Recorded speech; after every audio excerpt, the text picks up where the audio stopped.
Et yo les gens, c'est Osnora, j'espère que vous allez bien, moi ça va nickel. Aujourd'hui on se retrouve pour découvrir deux nouveaux webtoons, et quand je dis nouveau c'est vraiment nouveau. Ils sont sortis sur Webtoon, c'est leur début, mais du coup lisez-les et laissez-leur une chance de les suivre quotidiennement. Sur ce, c'est parti. WhatsApp les manoirs, on adore ça. J'en parle à mon papa. On ne lit que ça, on vit pour les manoirs. WhatsApp les manoirs. En premier, on a du fantastique avec Writer Legacy. On va simplement suivre l'histoire de Jisung, un writer de rang E. Bon, les rangs, vous connaissez, c'est la même que pour les chasseurs et les donjons.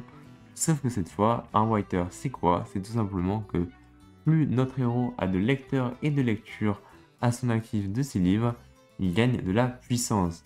Bien évidemment, notre héros est un écrivain de seconde zone et ses livres ne rencontrent pas un grand succès. Mais il apprend plutôt mystérieusement qu'il est le fils caché d'un descendant de Victor Hugo. Victor Hugo, l'un des plus grands écrivains du monde, si ce n'est le plus grand. Je sais pas, je ne connais pas plus que ça. Je lis que des webtoons et ça me suffit. Et en tout cas, du coup, grâce à cet ancêtre, tout simplement, des millions de lectures s'ajoutent à son compteur, qui fait que notre héros devient tout de suite un writer de plus haut rang. Bien évidemment, là où j'en suis, il n'y a pas assez de chapitres pour savoir ce qu'il va faire de cette grande puissance, mais je sens qu'en tout cas, ça va donner du lourd. Je vous conseille vivement d'aller le lire, et de quoi passer un bon moment. Et si vous voulez passer plein de bons moments, abonnez-vous à la chaîne, c'est gratuit. Ah. Allez, sur ce, on continue, webtoon suivant.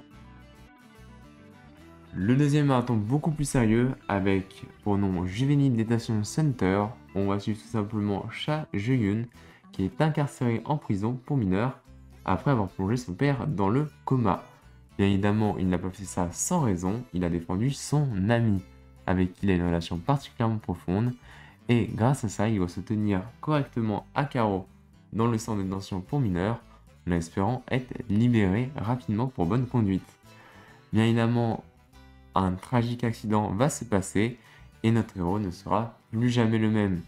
Il va apprendre que son père est mêlé à tout ça et son père n'est pas n'importe qui. Il s'agit du bras droit de la mafia.